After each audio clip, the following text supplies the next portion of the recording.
CMRL നിന്ന് പണം കൈപ്പറ്റിയവരുടെ പട്ടികയിലെ PV എന്ന ചുരുക്കപ്പേര് തന്റേതായിരിക്കില്ലെന്നായിരുന്നു മുഖ്യമന്ത്രി ആയിരിക്കവേ പത്രസമ്മേളനത്തിൽ പിണറായി വിജയൻ ആരോപണത്തെ പ്രതിരോധിച്ചുകൊണ്ട് പറഞ്ഞത്.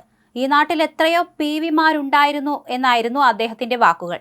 തനിക്കും മകൾക്കും എതിരെ ഉയർന്ന മാസപ്പടി ആരോപണങ്ങളെല്ലാം നിഷേധിക്കുകയും ഇത് സംബന്ധിച്ച് ഇന്ററിം സെറ്റിൽമെന്റ് ബോർഡിന്റെ റിപ്പോർട്ട് രാഷ്ട്രീയ പ്രേരിതമാണെന്ന് ആരോപിക്കുകയും ചെയ്തിരുന്നു. അത് BJP സർക്കാരിന്റെ ഉദ്യോഗസ്ഥർ എഴുതി ചേർത്തതാണ്. CMRL നിന്ന് തെരഞ്ഞെടുപ്പ് ഫണ്ട് വാങ്ങിയെന്ന് ഞാനോ അവരോ പറഞ്ഞിട്ടില്ല എന്നായിരുന്നു പിണറായി വിജയന്റെ പ്രതികരണം. എന്നാൽ ഇപ്പോൾ ഈ കേസിൽ തന്നെ പിണറായി വിജയന്റെ വീട്ടിൽ ED എത്തിയിരിക്കുന്നു. മുഖ്യമന്ത്രി സ്ഥാനത്ത് നിന്ന് പടിയിറങ്ങുകയും കേസിൽ ഹൈക്കോടതി തുടരന്വേഷണത്തിന് അനുമതി നൽകുകയും ചെയ്തതോടെയാണ് ED പിണറായി വിജയന്റെ വീട്ടിലെത്തിയത്. മകൾ വീണ വിജയനിൽ തുടങ്ങുന്ന അന്വേഷണം മുൻ മുഖ്യമന്ത്രിയിലേക്കും നീളുമെന്ന് ഉറപ്പായിട്ടുണ്ട്. ഇന്ന് രാവിലെ തുടങ്ങിയ റെയ്ഡ് പുരോഗമിക്കുകയാണ്.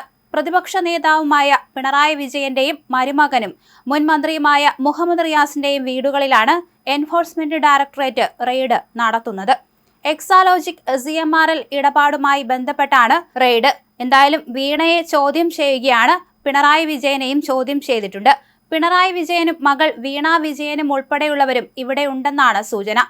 എന്തായാലും കോഴിക്കോട് കോട്ടുളിയിലെ റിയാസിന്റെ വസതിയിലും റെയ്ഡ് നടക്കുന്നു. എക്സാലോജിക് CMRL ഇടപാടുമായി ബന്ധപ്പെട്ട് കള്ളപ്പണം വെളുപ്പിക്കൽ നിരോധന നിയമപ്രകാരമുള്ള കേസിൽ EDയുടെ അന്വേഷണവും സമൻസുമെല്ലാം സ്റ്റേ ചെയ്യണമെന്നാവശ്യപ്പെട്ടുള്ള ഹർജി ഹൈക്കോടതി കഴിഞ്ഞ ദിവസം തള്ളിയിരുന്നു. ഇതിന് പിന്നാലെയാണ് റെയ്ഡ്. CMRL ഓഫീസിലും ശശിധരൻ കർത്തയുടെ വീട്ടിലും പരിശോധന നടക്കുന്നുണ്ട്. 12 ഇടങ്ങളിൽ ഒരേ സമയം പരിശോധന നടക്കുന്നു എന്നാണ് വിവരം. കൈക്കൂലി, കള്ളപ്പണം വെളുപ്പിക്കൽ എന്നിവ സംബന്ധിച്ച് CMRLനെതിരായ ആരോപണങ്ങളാണ് എൻഫോഴ്സ്മെന്റ് ഡയറക്ടറേറ്റ് അന്വേഷിക്കുന്നത്. പിണറായി വിജയന്റെ മകൾ വീണയുടെ ഉടമസ്ഥതയിലുള്ള IT കമ്പനിയായ എക്സാലോജിക് എന്ന സ്ഥാപനത്തിന് CMRL വൻതുക നിയമവിരുദ്ധമായി നൽകിയെന്നതാണ് പ്രധാന ആരോപണം.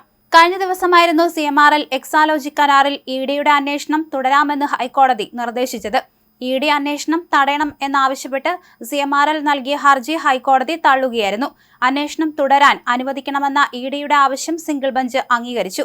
പിണറായി വിജയന്റെ മകൾ വീണ തൈക്കണ്ടിയലിന്റെ കമ്പനിക്ക് മാസപ്പടി നൽകിയെന്ന കേസിലാണ് EDയുടെ അന്വേഷണം.